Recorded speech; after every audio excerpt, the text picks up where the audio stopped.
Hello everyone. I hope you all must be doing really well today. So guys, this is Mandeep and you are watching the English Family. So it's been a long journey. आज हम task one and task two complete करके इस video तक पहुंचे हैं जहाँ पे आज हम सीखेंगे हाउ टू प्लान एन आइल्स एसे। ठीक है। तो इससे पहले भी गाइस जो कि नए हैं इस चैनल पे मैं उनको बता दूंगी, इससे पहले भी हमारी एक पूरी प्ले लिस्ट है राइटिंग की जिसमें हमने हर एक टास्क जो है task one writing task one as well as writing task two जो है step by step with different types जो हैं वो अलग अलग वीडियो बनाते हुए हर एक चीज प्रॉपरली एक्सप्लेन हो चुकी है। हमारा टास्क वन भी कंप्लीट हो चुका है and in the last video हमारा टास्क टू भी वाइंड अप हो चुका है। सो आज हम बहुत एक ये जो मेजर इशू आता है बच्चों को जो कि होता है कि प्लान कैसे करें, ऐसे हमारे टाइम पे हमारा ऐसे कंप्लीट नहीं होता, वो इशू को आज हम सॉल्व करेंगे। उस चीज इशू को आज फेस करेंगे और देखेंगे कि किस तरीके से हमें प्लानिंग करनी चाहिए राइटिंग टास्क टू के ऐसे की। ओके। नाउ तो सबसे बड़ा बेनिफिट क्या होता है बच्चे जब आप प्लानिंग करते हो, प्लानिंग से क्या होता है कि जब जब विदाउट प्लानिंग बच्चे जो यूजुअली अटेम्प्ट करते हैं राइटिंग टास्क टू उनका 80% बच्चों का टास्क जो होता है वो कंप्लीट नहीं होता। क्योंकि होता है क्या, they just get the statement, they start reading it और जैसे पढ़ा और वैसे ही लिखना स्टार्ट कर दिया विदाउट इवन थिंकिंग या without even contemplating the statement properly. वो उसको ध्यान से नहीं पढ़ते एंड जो दिमाग में सबसे पहली बात है दे जस्ट स्टार्ट राइटिंग, हमारा ऐसे रह जाएगा, हमें लिखना लिखना लिखना है। उस चक्कर में क्या होता है कि उनको यही नहीं पता होता है कि बीपी वन में क्या लिखना है, उन्होंने बीपी टू में क्या लिखना है और किस तरीके से कौन सा आइडिया कैसे प्रेजेंट करना है। ठीक है। और कितने टाइम में ये सारी चीजें करनी है। सो सबसे पहला चीज जो बेनिफिट होता है प्लानिंग का, अगर आप एक प्रॉपरली प्लान करके अगर आप अपना ऐसे लिखना स्टार्ट करते हैं, आपका ऐसे पहली बात तो टाइम पे कंप्लीट होता है। दूसरी बात कि इतना ज्यादा एक्स्ट्रा लिखने का कोई फायदा नहीं है, बट जितना भी लिखो उतना मीनिंगफुल लिखो अपनी क्वालिटी में। हर बार अपनी हर वीडियो में यही कहती हूँ कि अपनी क्वालिटी मेंटेन करने की कोशिश करो, ना कि जिस तरफ जो कुछ नॉनिम्स है आपने क्रैम कर लिए और आपने यहाँ वहां से कर लिया और आपने लिख दिया और आपको लगे कि वाओ ये बहुत ज्यादा एक फ्लोरी लैंग्वेज जो है आपने यूज कर रहे हो और इससे नंबर मिलेंगे। उन वर्ड से उस लैंग्वेज से नंबर नहीं मिलेंगे आपको, उससे बैंड स्कोर आपका रेस नहीं होगा। रेस कैसे होगा जब आप आइडियाज अच्छी तरह क्वालिटेटिव आइडियाज जो है वो प्रेजेंट करोगे तब। ठीक है। सो सबसे बड़ा चीज जो बच्चे कहते हैं कि भाई टाइम पे क्यों नहीं होता, सबसे बड़ा एक्सक्यूज को होता है कि भाई हमारे पास टाइम नहीं है, हम प्लान नहीं कर सकते क्योंकि इतना तो टाइम ही नहीं होता कि हम प्लान करें एंड देन उस प्लान को एग्जीक्यूट करें या उस प्लान को फॉलो करते हुए हम अपना राइटिंग टास्क लिखे। मैम इतना टाइम ही नहीं है। ऐसा नहीं होता, ये सबसे बड़ा मिथ है या फिर कह लो सबसे बड़ा एक्सक्यूज है, क्योंकि ऐसा कुछ नहीं है कि ये मतलब टाइम बहुत कम है। 40 minutes are more than enough, I will repeat, more than enough for you to write task two of writing appropriately and completely। बहुत इजीली लिख सकते हो, बहुत अच्छे से लिख सकते हो, बट अगर विद प्लानिंग चलो तो। ओके। सो आज हम वही डिस्कस करेंगे कि किस तरीके से आपने प्लानिंग करते हुए अपना राइटिंग टास्क टू लिखना है। नाउ अगर मैं सिंपली बोलूं कि फॉर एग्जांपल अगर कोई ना स्टूडेंट्स हैं कुछ, जैसे फॉर एग्जांपल अगर हम देखते हैं कोई एक स्टूडेंट है जो कि प्लान करके नहीं लिखता, स्टूडेंट है जैसे तुम स्क्रीन पे देख सकते हो। ठीक है। एक स्टूडेंट भी है जो कि प्लान करके लिखता है और वो 10 मिनट प्लानिंग में लगाता है। मतलब अगर 40 मिनट्स का उसको टाइम मिला तो वो 10 मिनट प्लानिंग में लगा रहा है और बाकी 30 मिनट वो लिखता है। No, what happens is student A does this.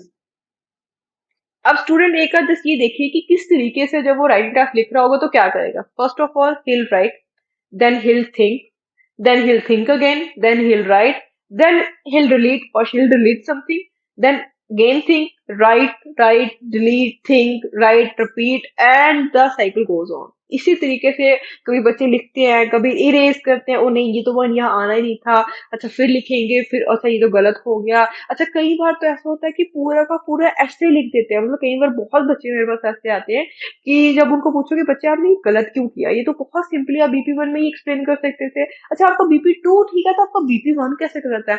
Ma'am हमें ना यूजली ये कहते हैं कि मैम हमें ना टास्क, जब हमने बीपी वन टास्क टू का बीपी वन लिख लिया था, बीपी वन की एंडिंग जब लिख रहे थे हम हमें तब पता चला कि भाई हम ना गलत डायरेक्शन में है, ये आंसर गलत है।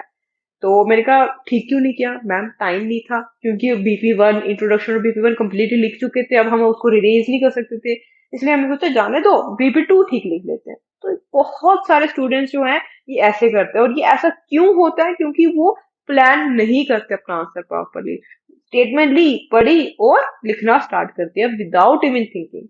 तो हर एक स्टूडेंट जो ऐसा करेगा उसको डिफिकल्टी फेस होगी ही होगी। हमेशा क्या करे, अगर हाँ अगर कुछ स्टूडेंट्स जो कि क्या करते हैं प्लानिंग के लिए 10 मिनट निकालते हैं उसके बाद लिखना स्टार्ट करते हैं, वो कैसे ऑपरेट करते हैं, they first of all think and write only, उनका कोई और विषय फेस नहीं होता, क्योंकि वो पहले 10 मिनट सोचने में लगा चुके होते हैं कि ये स्टेटमेंट क्या है, इसका क्वेश्चन क्या है, ये स्टेटमेंट क्या डिमांड करता है, इसमें कौन कौन से पॉइंट्स आ सकते हैं, और इन पॉइंट्स में से मैं कौन सा पॉइंट है जो कि अच्छी तरह एक्सप्रेस कर सकता हूँ, एक्सप्लेन कर सकता हूँ, तो वही पॉइंट्स वो इजिली लिख लेते हैं, देन दे स्टार्ट राइटिंग, और आराम से आई थिंक 25-30 मिनट से बहुत इजीली उनकी राइटिंग जो होती है वो वाइंड अप हो जाती है, और विद प्रॉपर एक्सप्लेनेशन। तो हमेशा हमेशा एक प्लान लेके जरूर चले, ये एक्सक्यूज मत रखिए कि आपके पास टाइम कम है, टाइम बहुत ज्यादा दिया होता है। इट्स जस्ट दैट कि अगर आपने एक प्लान बनाया हुआ है, अगर आपने एक एक मैप क्रिएट किया होगा अपने माइंड में कि इसके बाद मैंने ये करना है, इसके बाद मैंने ये करना है, तो आप बहुत इजिली जो है अपना टास्क जो है वो लिख सकते हैं। ठीक है।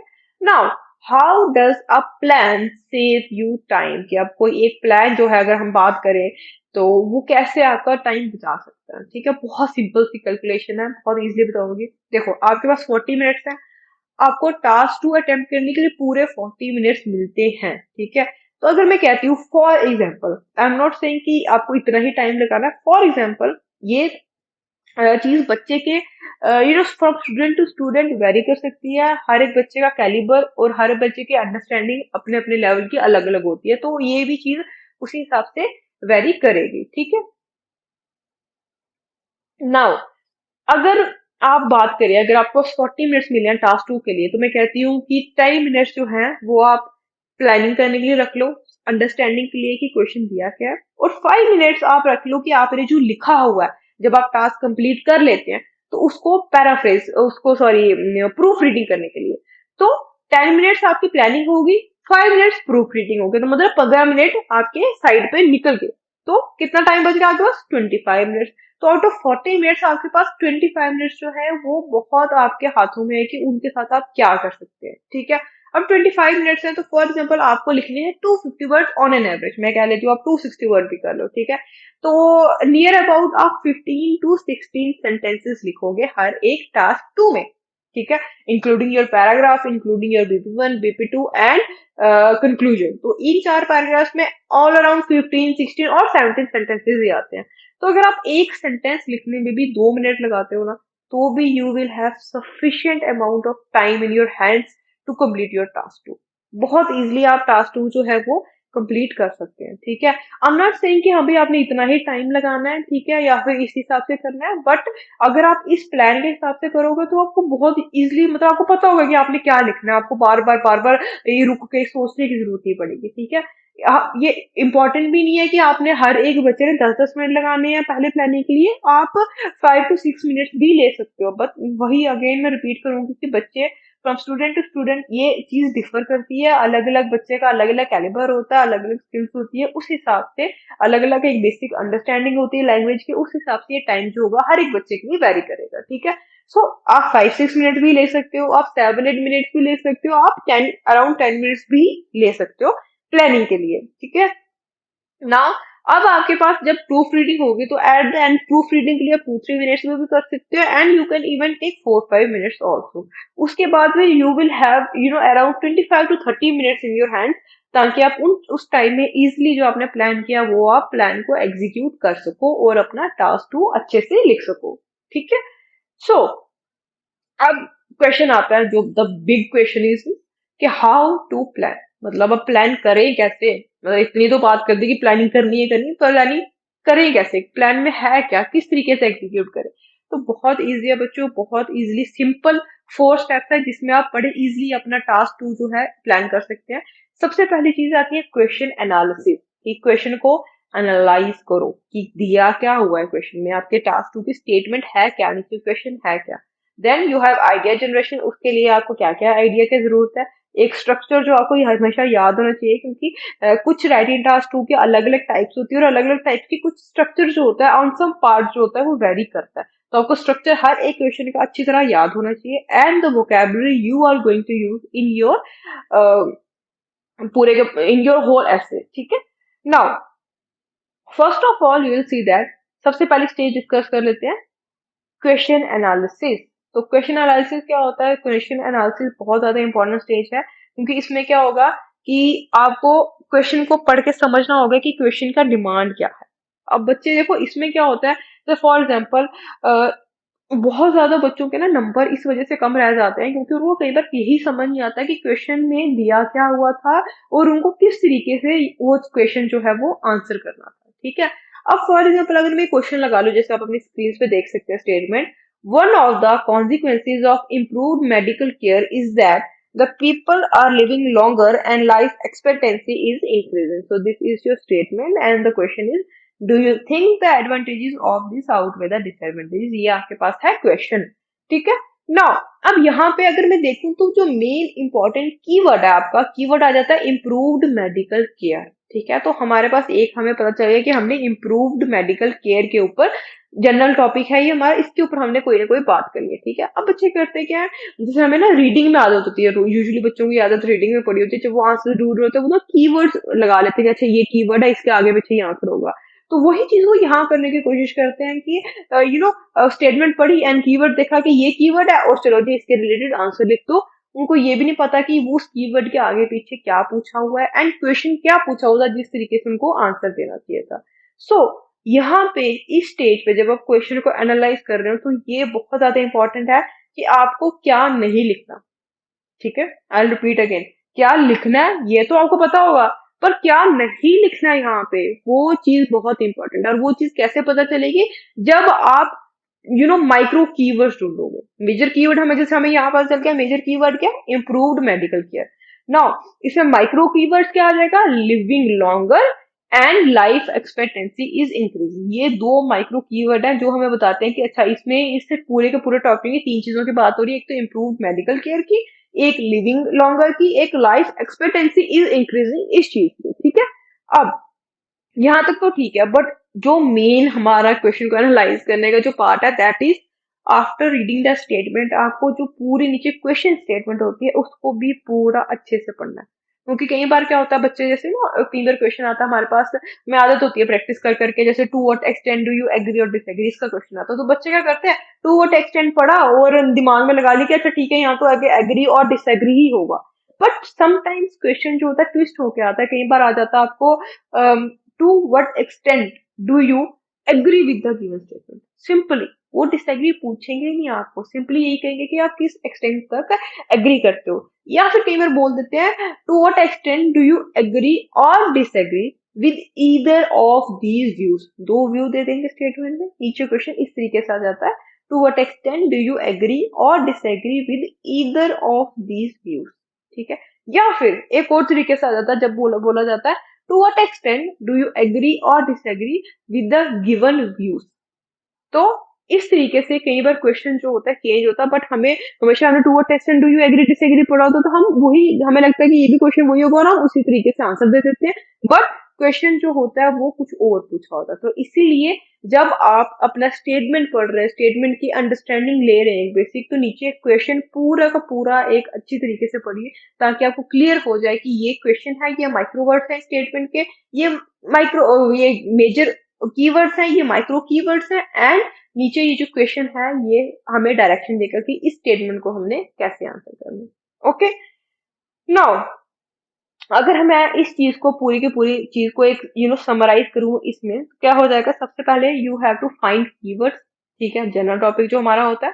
You have to find micro keyword, मतलब जो हमारा स्पेसिफिक टॉपिक है। Then you have to find instruction word, कि इंस्ट्रक्शन नीचे जो आपकी क्वेश्चन है उसमें क्या पूछा गया है,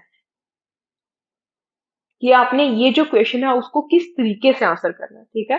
so these are the three things that you have to keep in mind while you are analysing the question. जो टास्क 2 का क्वेश्चन जब एनालाइज करें, इन तीन चीजों को अपने दिमाग में जरूर रखें।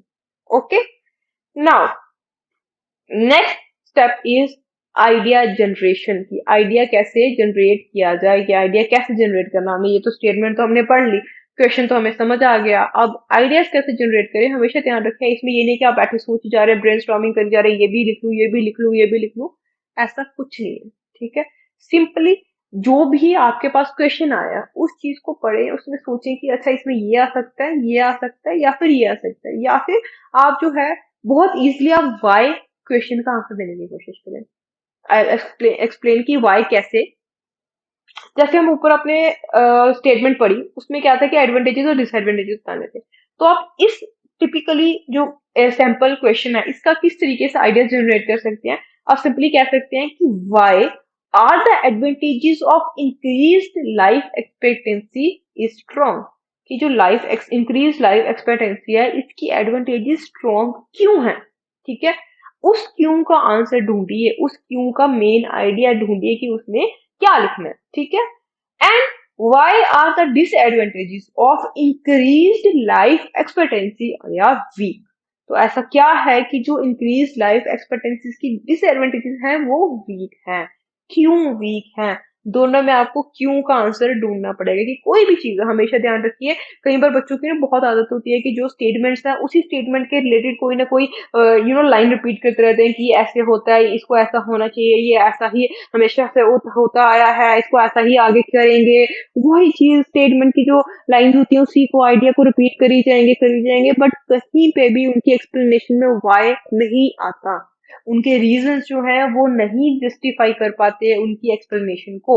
तो इसलिए हमेशा वाई तो जरूर देखिए कि ये ऐसा क्यों है, ये चीज ऐसे क्यों होगी, या ऐसे ऐसे क्यों होती आई है। ठीक है, तो हर एक चीज का आंसर वाई में तो जरूर दें पहले। ठीक है, this will really help you in generating your ideas. तो अगर इसी चीज की बात करें तो हम कह सकते हैं the advantages of increase life expectancy are strong because most people think it is good if their friends and family don't die too quickly and everyone is happier, कि अगर कोई इतनी जल्दी इनकी फैमिली या फ्रेंड में से कोई मरेगा नहीं तो दे विल, अगर कोई इतनी जल्दी if they will not die too quickly तो एवरीवन विल बी हैप्पियर, मतलब सब खुश रहेंगे। तो इसलिए एडवांटेजेस जो है इंक्रीज लाइफ एक्सपेक्टेंसी के वो स्ट्रॉन्ग है। अगर हम बात करें दूसरा पॉइंट का कि डिसएडवांटेजेस जो है इंक्रीज लाइफ एक्सपेक्टेंसी के वो वीक क्यों हैं, तो वो क्यों होते हैं। Disadvantages are that there is more demand of food and resources, but this is a weak argument because technology can solve this problem. तो अगर हमने यहाँ पे बता दिया कि ठीक है, अगर सभी के सभी if everyone started having a increase life expectancy तो होगा क्या, क्योंकि डिमांड जो हमारे फूड की, हमारे रिसोर्सेज की वो बढ़ रही है। बट ये आर्ग्यूमेंट कहीं ना कहीं at this point of time जहाँ पे टेक्नोलॉजी इतनी ज्यादा स्ट्रांग है, इतनी ज्यादा एडवांस हो चुकी है, वहां पे ये पॉइंट वीक पड़ जाता है थोड़ा सा। ठीक है, तो इस चीज के लिए क्योंकि टेक्नोलॉजी बहुत इजीली इन प्रॉब्लम्स को भी सॉल्व कर सकते हैं, तो इसलिए हम कहेंगे कि इसमें एडवांटेजेस जो है वो स्ट्रांग है और जो डिसएडवांटेजेस हैं वो वीक है। तो वो क्यों है वो मैंने आपको बता दी। ठीक है, so this is how you can generate your ideas. Now coming on to the next step that is structure. तो बेसिक स्ट्रक्चर जो है मैं अगेन रिपीट करूंगी कि अलग अलग टाइप्स हैं टास्क टू की, तो हर एक टाइप का अलग अलग स्ट्रक्चर होता है, कुछ ना, या फिर मेन स्ट्रक्चर भी होता है, बट कहीं ना कहीं वो स्ट्रक्चर थोड़ा थोड़ा वेरी करता है हर एक राइटिंग टास्क टू के स्टेटमेंट के हिसाब से। ठीक है, तो हमेशा कोशिश कीजिए एक बार स्ट्रक्चर को रिवाइज कर ले कि भाई ये क्वेश्चन है, ये स्टेटमेंट है, ये क्वेश्चन है, इस क्वेश्चन को इस स्ट्रक्चर को फॉलो करते हमने आंसर देना है। ठीक है, अगर हम बेसिक स्ट्रक्चर बात करें तो हमारा हमें हमें पता है बेसिक स्ट्रक्चर क्या है, कि सबसे पहला पैराग्राफ आपके पास इंट्रोडक्शन का होता है जिसमें आपको तीन चीजें लिखनी होती है। सबसे पहला आ गया पैराफ्रेज करना होता है statement, then you have to write thesis statement and then you have to write outline statement. तो ये तीन चीजें जो होती हैं वो बहुत ज्यादा इंपॉर्टेंट होती है in your first paragraph, that is of introduction. Second paragraph हमने ये बताना है कि why the advantages are strong, हमने इसमें ये बताएंगे। तो इसमें क्या हो गया, हमने सबसे पहले टॉपिक सेंटेंस देना, ठीक है, then explanation and then example. हमें यहाँ पे इस तरीके से इसको फॉलो करना होगा। अगेन थर्ड पैराग्राफ जो है why advantage why the disadvantages are weak, again you have to give topic sentence then explanation and then example.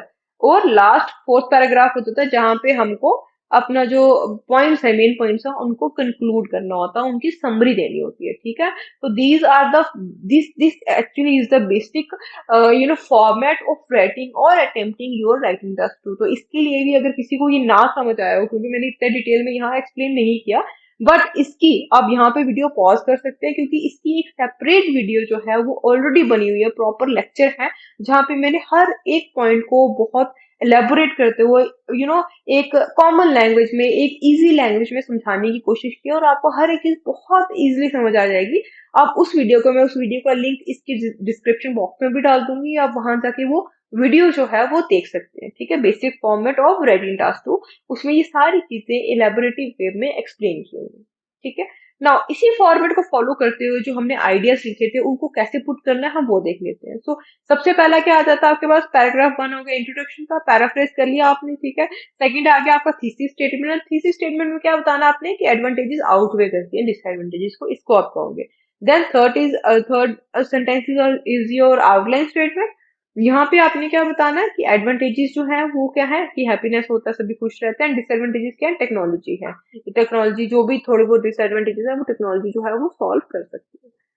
Now second paragraph is of why advantages are strong, कि आपके advantages जो है वो strong क्यों है। तो सबसे पहले आपको टॉपिक सेंटेंस अगेन, आपका आउटलाइन को जो फर्स्ट सेंटेंस था दैट वाज ऑफ एडवांटेजेस की वो हैप्पीनेस था, वही आपका टॉपिक सेंटेंस होगा। एक्सप्लेनेशन में आप क्या लोगे, that causes unhappiness and lives longer, lives lead to longer lives lead to happiness. तो इस हिसाब से आप एक्सप्लेनेशन जो है आप दे सकते हो। तो जस्ट एक मेन ये आइडिया बताया कि किस एक डायरेक्शन आपको देगी, किस तरीके से आप इसकी एक्सप्लेनेशन लिख सकते हैं, ठीक है। एग्जाम्पल में ओकिनावा और सार्डिनिया के बारे में भी आप बात कर सकते हैं। अगर आपकी कोई जेन्युइन एग्जाम्पल आपको आती है दिमाग में, आप उस हिसाब से लिख दिए, नहीं तो आप एग्जाम्पल्स बना के भी लिख सकते हैं, उसकी भी एक सेपरेट वीडियो है, आप वहां जाके लिख सकते हैं कि राइटिंग टास्क टू की एग्जाम्पल्स हमने मेन बॉडी पैराग्राफ में जो देनी होती है वो किस तरीके से बना के लिखनी है, अब वो भी वहां जाके फॉलो कर सकते हैं। ओके, नाउ थर्ड पैराग्राफ आपका आ जाता है जहां पे हमने बताना है कि why disadvantages are weak. Now सबसे पहले अगेन यहाँ पे हमने सबसे पहले टॉपिक सेंटेंस देना है जिसमें हमने टेक्नोलॉजी के बारे में बताना है। एग्जाम्पल में भी हम वही, एक्सप्लेनेशन में भी हम वही कहेंगे कि technology can solve any of the drawbacks. तो इसके डिसएडवांटेजेस ये हैं, देन ये जस्ट एक बेसिक डायरेक्शन है। देन एग्जाम्पल में हमने जीएम क्रॉप्स और रिन्यूएबल एनर्जी जो है उसके बारे में हम बात कर सकते हैं, ठीक है ना। उसके बाद लास्ट पैराग्राफ आपके पास आ जाता है कंक्लूजन। तो कंक्लूजन बहुत ज्यादा इंपॉर्टेंट पैराग्राफ, अगेन इसमें आपको जो भी आप ऊपर डिस्कस कर चुके हैं पॉइंट्स उनको समराइज करना होगा। सो this is your basic structure जो इस टास्क में हमने फॉर्मेट में विद फॉर्मेट फॉलो करना है, ठीक है। In the last is your vocabulary, कि आप क्या वोकैब यूज करेंगे। तो another common problem the student face is they keep on repeating the same word, specially जो क्वेश्चन में वर्ड होते हैं वही बार बार लिखे जाएंगे। तो कोशिश कीजिए कि आपके वर्ड जो है, आपकी वोकैब जो है वो वेरी करे, वो थोड़े से डिफरेंट हो, बट ये नहीं कि आपने कोई भी सिनोनिम उठा के लगा देना।